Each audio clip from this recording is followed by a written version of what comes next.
എൻ്റെ ആളുകൾ അന്വേഷിച്ചറിഞ്ഞ രണ്ട് കാര്യങ്ങൾ ഞാൻ പറയാം. അവള് തിരികെ പോകാനുള്ള ഫ്ലൈറ്റ് ക്യാൻസൽ ചെയ്തിരുന്നു. രണ്ട്, അവളെ കാണാതായ ശേഷം കോടിക്കണക്കിന് രൂപ അവളുടെ അക്കൗണ്ടിൽ നിന്നും പിൻവലിച്ചിട്ടുണ്ട്. അവളെല്ലാം മുൻകൂട്ടി പ്ലാൻ ചെയ്തിട്ടുണ്ട്. നിനക്ക് മാനസിക പ്രശ്നമുണ്ടെന്ന് അധികാരികൾക്ക് തോന്നാൻ അവളായിട്ട് സ്വന്തം ഐഡന്റിറ്റി കൊടുത്തയച്ചതായിരിക്കും ആ സ്ത്രീയെ. പക്ഷേ നീ എന്നെ ഹയർ ചെയ്തോണ്ട് ഇനി നിന്നെ കൊല്ലുന്നതാണ് അവൾക്ക് നല്ലത്. നീ പറഞ്ഞില്ലേ നിന്റെ ഭാര്യ വളർന്നത് അമേരിക്കയിലാണെന്ന്. മിക്കവാറും അവൾ പണമെല്ലാം അവളുടെ അമേരിക്കൻ ബാങ്കുകളിലേക്ക് മാറ്റി അവിടേക്ക് പോയി കാണും. ഇതിന് പിന്നിൽ ചിലപ്പം അവളുടെ ആ കൂട്ടുകാരി ഷെൻമെന്നും പങ്കുണ്ടാവും. നീ മുസിയെ കാണാനില്ലെന്ന് അവൾക്ക് മെസ്സേജ് അയച്ചിട്ടും അത്രയും ആത്മാർത്ഥമായ സുഹൃത്ത് എന്താ അതിനെക്കുറിച്ച് അന്വേഷിക്കാനായിട്ട് നിന്നെ ഇതുവരെ വിളിക്കാഞ്ഞത്? എനിക്ക് ഉറപ്പാണ് ഇതെല്ലാം മുസിയുടെ പ്ലാനായിരിക്കും. നിന്നെ ഒഴിവാക്കാൻ വേണ്ടി അവളായിരിക്കും ഇതെല്ലാം ചെയ്തത്. മറ്റെവിടെയോ ഒളിച്ചിരുന്ന് അവൾ കാര്യങ്ങൾ നിയന്ത്രിക്കുകയാണ്. എന്നാൽ ഇതെല്ലാം കേട്ടിട്ട് ഹീഫങ്ങിന് ദേഷ്യം വരും. അവൻ ചിന്മയോട് തർക്കിക്കും.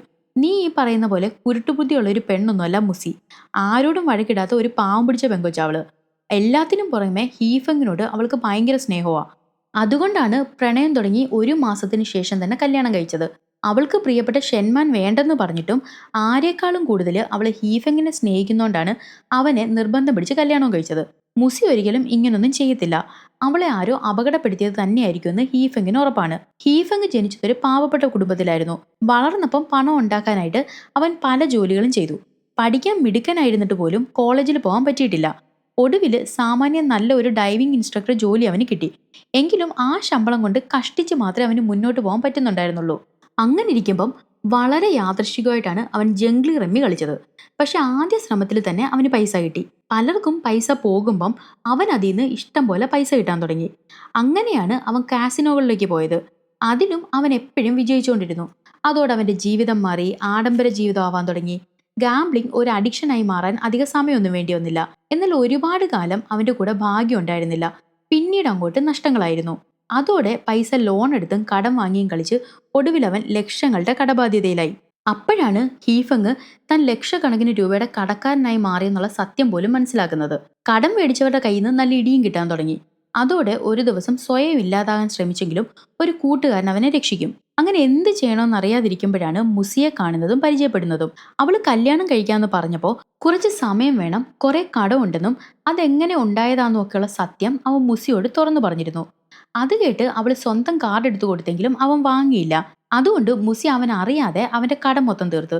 എന്നിട്ട് ഇനി ഒരിക്കലും ഇത്തരം കാര്യങ്ങൾ ചെയ്യരുതെന്ന് ആവശ്യപ്പെടും. പിന്നെ ഈ നിമിഷം വരെ അവൻ ഗാംബ്ലിംഗ് ചെയ്തിട്ടില്ല. വിവാഹശേഷം മുസിയുടെ കമ്പനി കാര്യങ്ങളെല്ലാം ഒരു മാനേജറെ പോലെ ഹീഫങ് നോക്കി നടത്തി. കമ്പനി ഇരട്ടി ലാഭത്തിലാക്കി കൊടുത്തു. അങ്ങനെ അന്ന് മുസി സഹായിച്ച പണം മുഴുവൻ അവൻ അവൾക്ക് തിരിച്ചും കൊടുത്തു. സത്യത്തില് മുസി കാർഡ് എടുത്ത് കൊടുക്കുമ്പോഴാണ് അവള് കോടീശ്വരിയാണെന്നുള്ള കാര്യം പോലും ഹീഫങ് അറിയുന്നത്. അതുവരെ അവൻ കരുതിയിരുന്നത് അനാഥയായ ഒരു പാവപ്പെട്ട പെൺകുട്ടിയാണ് മുസി എന്നായിരുന്നു. ഹീഫങ്ങിനെ കുറിച്ചുള്ള എല്ലാ കാര്യങ്ങളും മുസിക്കറിയാം. അവൾ അറിയാത്ത ഒരു രഹസ്യവും അവനില്ല. എങ്കിൽ പിന്നെ നിന്റെ നാട്ടിലെ വട്ടിപ്പലിശക്കാരൻ കെ എന്തിനാണ് നിന്നെ വിളിക്കുന്നതെന്ന് ചിന്മയ ചോദിക്കുമ്പോൾ കെയ്ക്ക് പലിശയ്ക്ക് പണം ഹീഫങ് കൊടുക്കുന്നുണ്ട്. അത് മുസിക്കും അറിയാം. കെയ്ക്ക് എപ്പോഴൊക്കെ പണം ആവശ്യമുണ്ടോ അന്നേരം എല്ലാം അവൻ വിളിക്കും. പക്ഷെ മുസിയെ കാണാതായിട്ടുള്ള ഒരു ടെൻഷനിൽ നടക്കുന്നുണ്ട്. കെ എന്നല്ല കമ്പനിയിൽ നിന്ന് പോലും ആരും വിളിച്ചാലേ ഹീഫങ് ഇപ്പൊ ഫോൺ എടുക്കത്തില്ല. അതുകൊണ്ട് തന്നെ ഇപ്പൊ ചിന്മയ പറഞ്ഞപ്പോഴാണ് 14 കോടിയോളം രൂപ ബാങ്കിൽ നിന്ന് ആരോ വിഡ്രോ ചെയ്ത കാര്യം പോലും ഹീഫങ് അറിയുന്നത്. പിറ്റേന്നായതോടെ ഇനി ഒരു ദിവസം കൂടിയേ ഹീഫെങ്ങിന് ഇവിടെ നിൽക്കാൻ പറ്റൂ. നാളെ രാത്രിയിലത്തെ ഫ്ലൈറ്റിന് അവന് തിരികെ ചൈനയിലേക്ക് പോകണം. ഇവരെ കൊല്ലാൻ വന്ന സ്നൈപ്പറിന്റെ ഡീറ്റെയിൽസ് ചിന്മയ്ക്ക് കിട്ടിയിട്ടുണ്ട്. ആളുടെ പേര് പാഗൻ എന്നാണ്. വർക്ക് ചെയ്യുന്നത് കെയ്വാൻ ഐലൻഡിലെ വലിയൊരു മാഫിയ ഗ്യാങ്ങിന് വേണ്ടിയാണ്. ആള് അത്യാവശ്യം നല്ലൊരു കൊടും ക്രിമിനലാണ്. പക്ഷെ ഇതുവരെ ഒരു തവണ പോലും പിടിക്കപ്പെട്ടിട്ടില്ല. ഇവരുടെ പ്രത്യേകത എന്താന്ന് വെച്ചാൽ സമ്പന്നരായ ബിസിനസ്സുകാരെ അവർ മറ്റേതെങ്കിലും രാജ്യത്ത് ടൂറിനൊക്കെ പോകുമ്പം തട്ടിക്കൊണ്ടുപോകും. എന്നിട്ട് കുറച്ച് ദിവസം കഴിയുമ്പം ആ ബിസിനസ്സുകാരന്റെ മൊത്തം സ്വത്തും പല പേരും പറഞ്ഞ് ഇവരുടെ ആളുകൾ തട്ടിയെടുക്കും. പല പല അക്കൗണ്ടുകളിലേക്കായിരിക്കും ആ പൈസ പോകുന്നത്. സമ്പന്നരായ എല്ലാവരും ഒന്നും ഇവർ ചൂസ് ചെയ്യത്തില്ല. അധികം അവകാശികളൊന്നും ഇല്ലാത്ത, കാണാതായാലും വലിയ പ്രശ്നങ്ങളൊന്നും ഉണ്ടാകാതെ അധികം റിസ്ക് ഇല്ലാത്തവരെയായിരിക്കും ഇവർ നോട്ടമിടുന്നത്.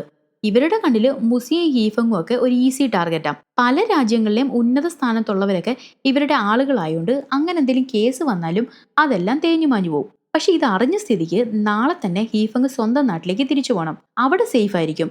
മാത്രമല്ല കഴിവതും കുറെ വർഷത്തേക്ക് ചൈന വിട്ട് പുറത്തേക്ക് പോകുന്നത് ഒഴിവാക്കണം. പക്ഷെ അത് ഹീഫങ് സമ്മതിക്കത്തില്ല. നാളെ തിരികെ പോകുന്നതിന് മുമ്പ് മുസിയെ കണ്ടെത്താൻ മാക്സിമം ശ്രമിക്കണം. തിരികെ പോയാലും അവന് വേണ്ടി ചിന്മയുടെ അന്വേഷണം നടത്തണം. അടുത്ത വിസ റെഡിയാക്കി ഹീഫങ് തിരിച്ചു വരും. മരിച്ചാലും കുഴപ്പമില്ല, അതിനു മുമ്പ് മുസിയെ കണ്ടുപിടിച്ചേ പറ്റത്തുള്ളൂ. അങ്ങനൊരു വാശിയിലാണ് ഹീഫെങ്. മുസി എന്തായാലും ജീവനോടെ കാണുമെന്നുള്ള കാര്യം അവന് ഉറപ്പാണ്. കാരണം 14 കോടിയല്ല, അതിന്റെ 5-6 ഇരട്ടി പണം അവളുടെ അക്കൗണ്ടിലുണ്ട്. മുസിക്ക് മാത്രമേ അതെടുക്കാനും പറ്റത്തുള്ളൂ, അല്ലെങ്കിൽ ഭർത്താവായ ഹീഫെങ്ങിന്. ഡ്യൂപ്ലിക്കേറ്റ് മുസിക്ക് എന്തായാലും ഒരു പരിധിക്കപ്പുറം പൈസ എടുക്കാൻ പറ്റത്തില്ല, അത് റിസ്ക് ആണ്. ഡ്യൂപ്ലിക്കേറ്റ് ഐ ഡി ഈ നാട്ടിൽ മാത്രമേ വർക്ക് ആവത്തുള്ളൂ. ആ സ്ഥിതിക്ക് മുസി എന്തായാലും ജീവനോടെ കാണും. മുസിയുടെ ഫോട്ടോ എടുത്ത ഫോട്ടോഗ്രാഫറിനെ ചിന്മ കണ്ടെത്തിയിട്ടുണ്ട്. 5 ലക്ഷം കൊടുത്താല് അയാൾ അന്നെടുത്ത ഫോട്ടോകൾ കൊടുക്കാമെന്നും ഷെങ്ങിന് മുന്നിൽ വന്ന് സാക്ഷി പറയാമെന്നും അയാളും സമ്മതിച്ചിട്ടുണ്ട്. അയാളെ കണ്ട് ഫോട്ടോ ചെക്ക് ചെയ്തുകൊണ്ടിരിക്കുമ്പോഴാണ് ആ കടയിലെ പയ്യൻ മുസിയുടെ ഫോട്ടോ കണ്ടിട്ട് ഈ ചേച്ചി വാങ്ങിയ ഡൈവിംഗ് ഷൂ ഇതുവരെ തന്നില്ലല്ലോ എന്ന് പറയുന്നത്. അത് കേട്ട് ചിന്മ അതിനെക്കുറിച്ച് ചോദിക്കുമ്പോൾ ഹീഫങ് പെട്ടെന്ന് നിനക്ക് ആള് മാറിയതായിരിക്കും എന്ന് പറയും. അത് കേട്ട് ആ പയ്യനും ചിലപ്പോൾ എനിക്ക് ആള് മാറിയതായിരിക്കും എന്ന് പറഞ്ഞ് തിരിച്ചു പോകും. ഫോട്ടോഗ്രാഫറെ ഷെങ്ങിനെ കാണിക്കാനായിട്ട് പോകുന്ന വഴി ചിന്മ ആ പയ്യൻ പറഞ്ഞത് ഒരുപക്ഷെ ശരിയാണെങ്കിലോ, മുസി ഡൈവിങ്ങിന് വേണ്ടി ഷൂ വാങ്ങി കാണുമോ എന്ന് ചോദിക്കും. അതിനൊരു സാധ്യതയില്ല. അന്ന് ഒരു നേരം പോക്കനായിട്ടാണ് അവൾ ഡൈവിങ് പഠിക്കാൻ ചെന്നത്. ആകെ 2 മാസം കഷ്ടിച്ചാണ് പഠിച്ചതും. ഇതുവരെ പിന്നീട് ഡൈവിങ്ങിന് പോയിട്ടുമില്ല എന്ന് ഹീഫങ് പറയും. ചിന്മയ്ക്കിപ്പോഴും ഇതിനെല്ലാം പിന്നിൽ മുസി തന്നെയാണെന്ന് നല്ല സംശയമുണ്ട്. അവൾ അത് പറഞ്ഞ് തർക്കിച്ചതും ഹീഫെങ്ങിന് ഇഷ്ടപ്പെടത്തില്ല. നിന്റെ ഒരു സേവനവും ഇനി വേണ്ട, മുസിയെ നിനക്കറിയത്തില്ല, ഞാൻ അവളെ കണ്ടെത്തിക്കോളാന്നും പറഞ്ഞ് ഫോട്ടോഗ്രാഫറിനെ വിളിച്ചുകൊണ്ട് കാറിൽ നിന്ന് അവൻ പുറത്തേക്കിറങ്ങും. ഇവരിങ്ങനെ തർക്കിച്ചുകൊണ്ട് നിൽക്കുമ്പോഴാണ് ആരോ ഫോട്ടോഗ്രാഫറിനെ വെടിവെക്കുന്നത്. അയാൾ കാണാതെ ഇവർ ഒളിച്ചിരിക്കുമ്പം ആ വെടിവെച്ച ആള് വന്നിട്ട് ആ തെളിവുള്ള ബാഗ് എടുക്കും. എന്നിട്ട് ഇവരെ വെടിവെക്കാനായിട്ട് ശ്രമിക്കും. ഒരു വിധത്തിൽ ചിന്മയും ഹീഫെങ്ങും രക്ഷപ്പെട്ടോടി എത്തുന്നത് ഒരു വെള്ളച്ചാട്ടത്തിനടുത്താണ്. ഇതിനിടെ ചിന്മയുടെ കൈതട്ടി ഹീഫെങ് വെള്ളച്ചാട്ടത്തിലോട്ടും വീഴും. അവിടുന്ന് ഹീഫെങ് നേരെ പോകുന്നത് ഹോട്ടൽ മുറിയിലേക്കാണ്. അപ്പോഴാണ് ആ മുറിയിലേക്ക് കയ്യിലൊരു കുപ്പിയും പിടിച്ച് ഡ്യൂപ്ലിക്കേറ്റ് മുസി വരുന്നത്. അവള് അവന്റെ മുൻപിൽ വെച്ച് തന്നെ ആ കുപ്പി സ്വന്തം തലയിലേക്ക് അടിച്ചിട്ട് നിനക്കൊരിക്കലും ഇവിടുന്ന് രക്ഷപ്പെടാൻ പറ്റില്ല മോനെ എന്ന് പറയും. സമനില തെറ്റിയ ഹീഫെങ് അവളുടെ കഴുത്തിലേക്ക് പിടിച്ചതും നേരത്തെ പറഞ്ഞുറപ്പിച്ചതുപോലെ മാനേജരും ഹോട്ടൽ ജീവനക്കാരും വേഗം അവിടേക്ക് വരും. എന്നിട്ട് അവര് ഹീഫെങ്ങിനെ ഷോക്ക് അടിപ്പിക്കും. കണ്ണു തുറന്നു നോക്കുമ്പം ഹീഫെങ് ഒരു ഹോസ്പിറ്റലിലാണ്. ഡ്യൂപ്ലിക്കേറ്റ് മുസി പറഞ്ഞിട്ട് അവന്റെ നാഡീ സംബന്ധമായ അസുഖം മാറുന്നതിന് സർജറി ചെയ്യാനായിട്ടാണ് ഇവിടെ കിടത്തിയിരിക്കുന്നത്. അപ്പോഴാണ് ഷെങ് അവിടേക്ക് വരുന്നത്. അവനെ കണ്ട ഹീഫെങ്ങിന് ഒരു ആശ്വാസം തോന്നുമെങ്കിലും പിന്നില് ഡ്യൂപ്പും മുസിയും സ്നൈപ്പറും നിൽക്കുന്നത് കണ്ടതോടെ ആ പ്രതീക്ഷയെ അസ്തമിച്ചു. ഷെങ് ആയിരുന്നു ഫോട്ടോഗ്രാഫറിനെ വെടിവെച്ച് കൊന്നത്. അവനും ഈ ഗ്യാങ്ങിലെ ആളായിരുന്നു. സർജറിക്ക് ഡ്യൂപ്പും മുസി ഒപ്പിട്ടതും എങ്കിൽ ഇനി നമുക്ക് ബാക്കി കാര്യങ്ങൾ സംസാരിച്ച് തീരുമാനിക്കാമെന്നും പറഞ്ഞ് അവര് പുറത്തേക്ക് പോയതും നേഴ്സിന്റെ രൂപത്തിൽ മുസി അവിടേക്ക് വരും. ഈ ഓപ്പറേഷൻ കഴിയുന്നതോടെ ഹീഫെങ്ങിന്റെ ഓർമ്മ പൂർണ്ണമായിട്ട് നഷ്ടപ്പെട്ട് ഒന്ന് അനങ്ങാൻ പോലും പറ്റാതെ അവനെ കോമയിൽ കിടത്താനാണ് ഇവരുടെ പ്ലാൻ. ഒടുവില് സ്വത്തെല്ലാം തട്ടിയെടുത്ത ശേഷം അവനെ കൊന്നുകളയും. ചിന്മയും ഈ കേസിൽ ഉൾപ്പെട്ടുകൊണ്ട് അവളെ തളയ്ക്കാനായിട്ട് ഷെങ് ഫോട്ടോഗ്രാഫറുടെ കൊലപാതകം അവളുടെ തലയിൽ കെട്ടിവെച്ച് അറസ്റ്റ് വാറണ്ടും പുറപ്പെടുവിച്ചിട്ടുണ്ട്. രക്ഷപ്പെടാന് ഇവരുടെ മുമ്പിലുള്ള ആകെ വഴി മുസിയെ കണ്ടുപിടിക്കുക എന്നത് മാത്രമാണ്. അതുകൊണ്ട് നിനക്കറിയാവുന്ന സത്യം ഇനിയെങ്കിലും നീ തുറന്നു പറയാൻ ഹീഫെങ്ങിനോട് ചിന്മ ആവശ്യപ്പെടും.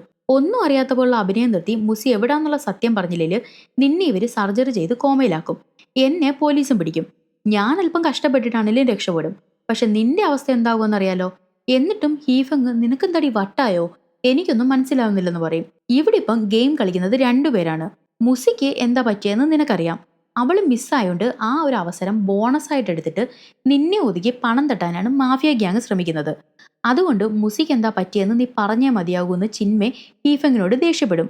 എന്തൊക്കെ പറഞ്ഞിട്ടും അവൻ സത്യം പറയാത്തോണ്ട് അന്ന് നടന്ന കാര്യങ്ങൾ ചിന്മ അവനോട് പറയും. ബീച്ചിലെ പയ്യൻ പറഞ്ഞത് സത്യമായിരുന്നു. മുസിയും ഹീഫെങ്ങും അവളെ കാണാതാകുന്ന അന്ന് രാവിലെ പോയി ഡൈവിങ്ങിന് ആവശ്യമായിട്ടുള്ള സാധനങ്ങൾ ആ കടയിൽ നിന്നും റെന്റിനെടുത്തായിരുന്നു. പിറ്റേന്ന് തന്നെ ഹീഫെങ് അവന്റെ സാധനങ്ങളെല്ലാം തിരിച്ചു കൊടുത്തു. എന്നാൽ മുസി വാങ്ങിയത് കൊടുത്തിട്ടില്ല. ഡിന്നറിന് പോകാൻ റെഡി ആയിക്കൊണ്ടിരിക്കുന്ന മുസിയോട് ഹീഫെങ് ആണ് അവരുടെ ഏതൊരു ക്ലയന്റിനെ ഇവിടെ വെച്ച് കണ്ടു, അയാളെ ഒന്ന് കാണാൻ പോണം, അതുകൊണ്ട് മുസി ഒരുങ്ങിക്കഴിഞ്ഞിട്ട് തനിയെ ഇവിടുന്ന് ബീച്ചിലേക്ക് പൊയ്ക്കോ, അയാളെ കണ്ട് ഒരു 10 മണിയാകുമ്പോഴേക്കും മുസി ഉള്ളിടത്തേക്ക് വരാമെന്നും പറഞ്ഞ് ഹീഫെങ് പോകുന്നത്. ഉടനെ ഹീഫെങ് അത് എതിർക്കും. ഞാനന്ന് ബീച്ചിലെ ബാറിലുണ്ടായിരുന്നു. അവിടുത്തെ മത്സരത്തിൽ പങ്കെടുത്തതും അത് കഴിഞ്ഞ് വൊമിറ്റ് ചെയ്യാനായിട്ട് ബാത്റൂമിലേക്ക് പോയി അവിടെ വെച്ച് ഒരാളുമായിട്ട് പ്രശ്നമുണ്ടാകുകയും ചെയ്തതിനൊക്കെ തെളിവുണ്ട്. അവിടെ പോയി ചോദിച്ചാൽ മതി. ഇത് കേട്ട ചിന്മ ഇതിനെല്ലാം തെളിവുണ്ട്, കാരണം ഇതെല്ലാം നീ മനഃപൂർവ്വം ഉണ്ടാക്കിയെടുത്തതാണ്. അവര് നിർബന്ധിച്ചിട്ടല്ല, മനഃപൂർവ്വം നീ കയറി ചെന്ന് മത്സരിച്ചതാണ്. എല്ലാത്തിനും നീ സാക്ഷികളെ ഉണ്ടാക്കി. മാസങ്ങൾ നീണ്ടു നിന്ന പ്ലാനായിരുന്നു ഇതെല്ലാം. ബാത്റൂമിൽ നിന്ന് ജനൽ വഴി നീ പുറത്തിറങ്ങിയിട്ട് മുസി നീ പറഞ്ഞതുപോലെ നിന്നെയും കാത്ത് ബീച്ചിലൊരുപ്പുണ്ടായിരുന്നു. നിങ്ങൾ ഒരുമിച്ച് ഡൈവിങ്ങിന് പോയി. പക്ഷെ നീ മാത്രമാണ് തിരികെ വന്നത്. ഇതാണ് സംഭവിച്ചത്. നീ മുസിയെ കൊന്നു. എന്നിട്ട് ഒന്നും അറിയാത്തതുപോലെ തിരികെ വന്ന് ജനൽ വഴി ബാത്റൂമിൽ കയറി. മനഃപൂർവ്വം ഒരാളെ ഇടിച്ചിട്ട്. എന്നിട്ട് റൂമിലെത്തി മുസിയെ തെരഞ്ഞു. ഇതെല്ലാം കേട്ടിട്ടും ഹീഫങ് ചിരിച്ചോണ്ട് നല്ല ബെസ്റ്റ് കഥയെന്ന് കളിയാക്കും. അവന് അവൾ പറയുന്ന ഒന്നും സമ്മതിക്കുന്നില്ല. മുസിയെ പ്രണയിച്ച് വിവാഹം കഴിച്ചതുപോലും അവളുടെ പണം കണ്ടിട്ടല്ലേ എന്ന് അവൾ ചോദിക്കും. എല്ലാം അന്വേഷിച്ച് കണ്ടെത്തുന്ന ഒരാളാണല്ലോ ചിന്മയ്. യഥാർത്ഥത്തിൽ മുസിയെക്കുറിച്ച് ഒന്നും അറിയാതെയാണ് അവൻ ആദ്യം അവളെ രക്ഷിച്ചത്. അപ്പോഴാണ് അവന്റെ കൂട്ടുകാരൻ അവളൊരു കോടീശ്വരിയാണെന്നുള്ള കാര്യം അവനോട് പറയുന്നത്. പിന്നെ അവളെ വലയിലാക്കാനാണ് അവൾക്ക് ഏറ്റവും ഇഷ്ടപ്പെട്ട പെയിന്റിങ്ങിലൊക്കെ ഹീഫങ് കയറി പിടിച്ചത്. മുസി പാവമായോണ്ട് ഇവന്റെ കള്ളത്തരങ്ങൾ മനസ്സിലായതുമില്ല. ആ ആക്സിഡന്റ് പോലും ഇവൻ മനഃപൂർവ്വം ക്രിയേറ്റ് ചെയ്തായിരുന്നു, പെട്ടെന്ന് ഇവരുടെ കല്യാണം നടക്കാൻ വേണ്ടി. ഇത്രയും കേട്ടിട്ടും അവൻ ഒരു കൂസലും ഇല്ല. ശരി, നീ പറയണ്ട, ഇവിടെ കിടന്നു, ഞാൻ ഇതിൽ നിന്ന് എങ്ങനെയും ഊരിക്കൊള്ളാന്ന് ചിന്മ ദേഷ്യപ്പെടുമ്പോഴാണ് ഡോക്ടർ വരുന്നത് ഹീഫങ് കാണുന്നത്. എന്നിട്ടും അവനൊന്നും മിണ്ടുന്നില്ല. എങ്കിൽ പിന്നെ ഇനി നീയായി നിന്റെ പാടായെന്നും പറഞ്ഞ് അവള് ദേഷ്യപ്പെട്ടതും ഒടുവിൽ അവൻ മുസി മോക്ഷ ലൈറ്റ് ഹൗസിന്റെ അടുത്തുണ്ടെന്ന് പറയും. ഇത് കേട്ട് ചിന്മ ഞെട്ടി നിൽക്കുമ്പോൾ ഹീഫങ് ഉള്ള സത്യം പറയും. മുസിക്ക് വാക്കു കൊടുത്തായിരുന്നെങ്കിലും അവൾ അറിയാതെ ഹീഫങ് കാസിനോകളിൽ പോകുന്നുണ്ടായിരുന്നു. കെ ആണ് അവന് പൈസ കടം കൊടുക്കുന്നത്. അങ്ങനെ 14 കോടി രൂപ അവൻ കെയ്ക്ക് കൊടുക്കാനുണ്ടായിരുന്നു. ഹീഫങ് മുസിയുടെ ഭർത്താവായോണ്ടാണ് കെ അവന് ഇത്രയും കോടി രൂപ കടം കൊടുത്തത്. എന്നാൽ ഇതറിഞ്ഞ മുസി അവനോട് വഴക്കുണ്ടാക്കും. ഇനി 10 പൈസ തരത്തില്ലെന്ന് അവൾ ഉറപ്പിച്ചു പറയും. എന്നാൽ രാത്രി അവൾ ഉറങ്ങിക്കിടക്കുമ്പോൾ ഹീഫങ് അവളുടെ അലമാരയിൽ കാശുണ്ടോ എന്ന് നോക്കും. അപ്പോഴാണ് അവൻ മുസി ഒപ്പിട്ട് വെച്ചിരിക്കുന്ന ഡിവോഴ്സിന്റെ പേപ്പർ കാണുന്നത്. ഇതോടെ ഇനി എന്ത് ചെയ്യണമെന്ന് അറിയാതിരിക്കുമ്പോൾ അവന് തോന്നിയ ഒരു ഐഡിയ ആണ് മുസിയെ ഇല്ലാതാക്കി അവളുടെ സ്വത്തുക്കൾ മുഴുവൻ സ്വന്തമാക്കുക എന്നുള്ളത്. ചൈനയിൽ വെച്ച് അങ്ങനെ ചെയ്താൽ അവൻ പിടിക്കപ്പെടും. അന്ന് വൈകിട്ട് മുസി പുറത്തേക്ക് പോയപ്പോൾ ഹീഫങ് അവൾക്കായിട്ട് ഡിന്നറൊക്കെ ഒരുക്കി കാത്തിരിക്കും. ഒരു കാര്യം പറയാനുണ്ടെന്ന് അവൾ പറയുമ്പോൾ, അതിനു മുമ്പ് നിന്നോട് എനിക്കൊരു കാര്യം പറയാനുണ്ട്. എനിക്ക് തെറ്റുപറ്റിയതാണ്. ഈ അഡിക്ഷൻ നിർത്താൻ എന്നെ കൊണ്ട് പറ്റുന്നില്ല. ഒരവസരം കൂടി എനിക്ക് തരണം. പൈസ ഇൻസ്റ്റാൾമെന്റ് ആയിട്ട് കൊടുത്താൽ മതിയെന്ന് കെ സമ്മതിച്ചിട്ടുണ്ട്. ഞാനത് ജോലി ചെയ്ത് വീട്ടിക്കോളാം. ഇനി ഞാനായിട്ടൊരു പ്രശ്നം ഉണ്ടാക്കില്ല. അടുത്ത ആഴ്ച നമ്മുടെ 1ാം വിവാഹ വാർഷികമല്ലേ, അതിനുവേണ്ടി ബെർലാൻഡിയ എന്നൊരു സ്ഥലത്ത് ഞാനൊരു ഹോട്ടൽ ബുക്ക് ചെയ്തു. ഇതൊരു പുതിയ തുടക്കമാവട്ടെ എന്ന് അവൻ പറയും. അതിന് അവൾ സമ്മതിക്കുകയും ചെയ്യും. ഇനി നീ എന്താ പറയാൻ വന്നതെന്ന് അവൻ ചോദിക്കുമ്പോൾ മുസിയെ അവളുടെ കൂട്ടുകാരി ഷെൻമൻ വിളിക്കും. അങ്ങനെയാണ് അവർ ഈ നാട്ടിലേക്ക് വന്നത്. ഇവൻ ഇപ്പോഴും കുറ്റം പറയുന്നത് മുസിയെയാണ്. കല്യാണ സമയത്ത് സുഖമായാലും ദുഃഖമായാലും എന്ത് പ്രശ്നങ്ങളുണ്ടായാലും പരസ്പരം സപ്പോർട്ട് ചെയ്യുമെന്ന് ഭർത്താവ് മാത്രമല്ല ഭാര്യയും പ്രതിജ്ഞ ചെയ്യും. എന്നിട്ട് എനിക്കൊരു പ്രശ്നം വന്നപ്പോൾ നിസാരം 14 കോടി രൂപ തരാൻ അവക്ക് വയ്യ. 1000 കോടിക്ക് മേളിൽ ആസ്തിയുള്ളവളാണ്. ഇത് കേട്ട ചിന്മേ, നീ ഇത്രയ്ക്ക് നാണം കെട്ടവനായിരുന്നോ? ഞാനൂടി ഇതിൽ പെട്ടുപോയെന്നും പറഞ്ഞ് അവള് മുസിയെ തിരക്കി അവൻ പറഞ്ഞ ആ ലൈറ്റ് ഹൗസിലേക്ക് പോകും. അവള് പോയതും രക്ഷപ്പെടാൻ പറ്റുമോ അറിയാനായിട്ട് ശ്രമിച്ചതും അവന്റെ കയ്യിലെ ആ കെട്ട് ഈസിയായിട്ട് അഴിയും. അവൻ ആ റൂമിൽ നിന്ന് പുറത്തിറങ്ങി നോക്കുമ്പോൾ അത് ഹോസ്പിറ്റലല്ല, പണി തീരാത്ത ഒരു കെട്ടിടത്തിനടുത്ത് സെറ്റിട്ടിരിക്കുകയാണ്. കൂടുതൽ അകത്തേക്ക് ചെന്ന് നോക്കുമ്പം അവിടെ ഡ്യൂപ്ലിക്കേറ്റ് മുസി തൊട്ട് മരിച്ച ഫോട്ടോഗ്രാഫർ ഷെങ് എല്ലാവരും നിപ്പുണ്ട്. അവിടേക്ക് ചിന്മയും വരും. ചിന്മ വക്കീലൊന്നുമല്ല, അവളാണ് മുസിയുടെ ബെസ്റ്റ് ഫ്രണ്ട് ഷെൻമാൻ. അമേരിക്കയിലെ സ്കൂളിൽ വെച്ചാണ് ഇവർ തമ്മിൽ കൂട്ടാകുന്നത്. ഇൻട്രോവേർട്ടായിട്ടുള്ള മുസി ഷെൻമാനോട് മാത്രമാണ് മിണ്ടുന്നത്. അന്ന് തൊട്ട് തുടങ്ങിയ കൂട്ടാണ്. സ്കൂളിൽ ഷെൻമാനെ കൂട്ടുകാരി പിള്ളേരെ ബുള്ളി ചെയ്തപ്പോൾ അവളെ നോക്കിയതൊക്കെ മുസിയാണ്.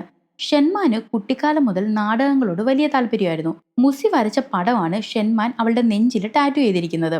മുസിയും ഷെൻമാനൊപ്പം ഈ നാടക ആക്ടിവിറ്റികളിലൊക്കെ പങ്കെടുത്തിരുന്നു. പക്ഷേ അവളുടെ അച്ഛനും അമ്മയും മരിച്ചുകൊണ്ടാണ് അവള് ചൈനയിലേക്ക് തിരികെ വന്നത്. ഡ്യൂപ്ലിക്കേറ്റ് മുസിയും ഷെങ്ങും ഒക്കെ ഷെൻമാന്റെ നാടക സംഘത്തിലെ ആൾക്കാരാണ്. അവർക്കൊക്കെ മുസിയെ ഭയങ്കര ഇഷ്ടമായിരുന്നു. പക്ഷേ മുസിയുടെ വിവാഹ സമയത്ത് ഷെൻമാൻ ഭയങ്കര തിരക്കിലായോണ്ട് പരസ്പരം ഇവർ മെസ്സേജുകൾ മാത്രമേ അയക്കാറുള്ളായിരുന്നു. ഫെസ്റ്റിവൽ എല്ലാം കഴിഞ്ഞ് മുസിക്കൊപ്പം അവളുടെ ഭർത്താവിനെയും കണ്ട് കുറച്ചുനാൾ നിൽക്കാൻ ഷെൻമാന് പ്ലാൻ ഉണ്ടായിരുന്നു. ആ സമയത്താണ് ഇവർ വിവാഹ വാർഷികം ആഘോഷിക്കാനായിട്ട് ഈ ബെർലാൻഡിയയിലേക്ക് വന്നത്. പ്രോഗ്രാം നടക്കുന്നതിനിടെ ഷെൻമാന് പതിവില്ലാത്ത ഒരു അസ്വസ്ഥത തോന്നും. 2-3 ദിവസമായിട്ടും മുസി ഫോൺ എടുക്കാത്തോണ്ട് അവളെ നേരിട്ട് കാണാനായി തിരക്കുകളെല്ലാം മാറ്റിവെച്ചിട്ട് ഈ ഷെൻമാൻ ബെർലാൻഡിയിൽ വന്നതാണ്. എന്നാൽ ഇവിടെ വന്നു കഴിയുമ്പോഴാണ് അവളെ കാണാനില്ലെന്ന് മനസ്സിലാവുന്നത്.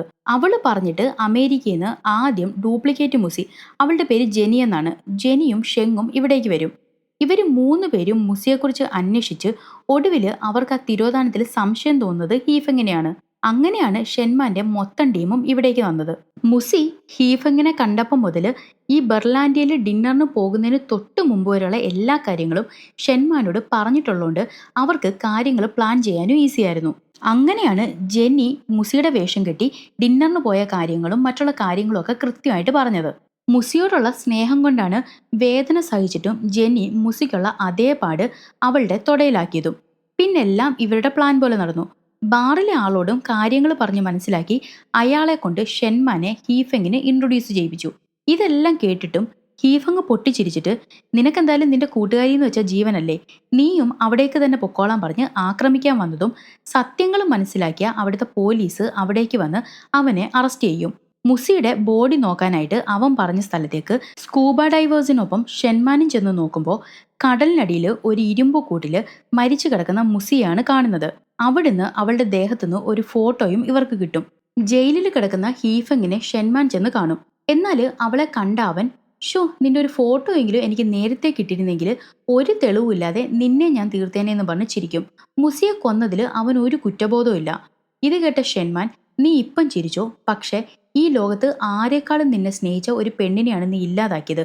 ഇനി ഞാൻ പറയുന്നതും കാണിക്കുന്നതും കേട്ട് നീ നല്ലപോലെ കരഞ്ഞോളൂ എന്നും പറഞ്ഞ് മുസിയുടെ ബോഡിയിൽ നിന്ന് കിട്ടിയ ഫോട്ടോ കാണിക്കും. അന്ന് രാത്രി മുസിയം കൊണ്ട് സ്കൂബ ഡൈവിങ്ങിന് പോയ ഹീഫങ് ആ കൂട്ടില് അവളെ കയറ്റിയിട്ടിട്ട് ആകാശത്തേക്ക് നോക്കാൻ പറയും.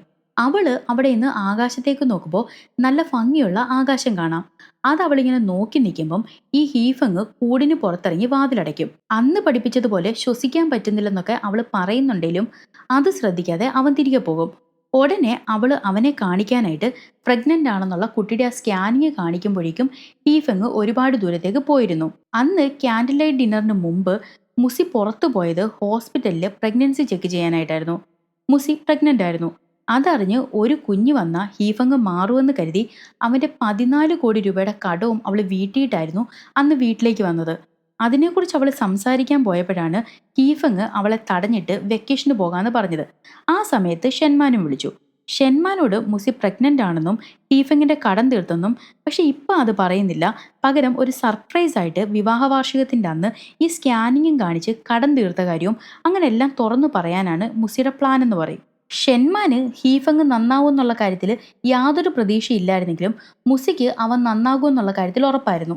മുസി കടം വീട്ടിയെന്ന് പറയാനാണ് കെ അവനെ വിളിച്ചുകൊണ്ടിരിക്കുന്നത്. പക്ഷെ ബെർലാനിൽ ചെന്ന ശേഷം മാത്രം അവനെ വിളിച്ച് കടം വീട്ടിയെന്ന് പറയാവൂന്ന് മുസി അന്ന് കെയോട് പ്രത്യേകം പറഞ്ഞിരുന്നു. അത് പറയാനായിട്ടാണ് കെ അവനെ ഇങ്ങനെ അടിക്കടി വിളിച്ചുകൊണ്ടിരിക്കുന്നത്. പക്ഷേ മുസിയെ കൊന്ന് തിരികെ എത്തുന്നത് വരെ കെയോട് പണം തരാന്ന് പറയാതെ പകരം ഭാര്യയെ കാണാതെ ടെൻഷൻ അടിച്ച് നടക്കുന്ന ഭർത്താവായിട്ട് അഭിനയിച്ച് തകർക്കുന്നോണ്ടാണ് കെ വിളിച്ചപ്പോഴൊക്കെ ഹീഫങ് ഫോൺ എടുക്കാഞ്ഞത്. എന്തായാലും ഷെൻമാൻ പറഞ്ഞ പോലെ ഇതെല്ലാം അറിഞ്ഞ് കുറ്റബോധം കൊണ്ട് ഹീഫങ് കരയുന്നുണ്ട്. അതുമല്ല, ഭാര്യയെ കൊന്ന കുറ്റത്തിന് 2 ദിവസത്തിനകം അവനെ വധശിക്ഷയ്ക്ക് വിധിച്ചിട്ടുമുണ്ട്. ഷെൻമാനും കൂട്ടുകാരിക്ക് നീതി വാങ്ങിക്കൊടുത്ത് അവളെ ഓർത്ത് കരഞ്ഞുകൊണ്ട് അവിടെ നിന്നും പോകുന്നത് കാണിച്ച് ഈ സിനിമയ്ക്ക് കർട്ടൻ ഇടുകയാണ് സുഹൃത്തുക്കളെ. അപ്പോൾ എത്രയും പെട്ടെന്ന് നമുക്ക് അടുത്തൊരു സിനിമയുമായി കാണാം. ടാറ്റാ.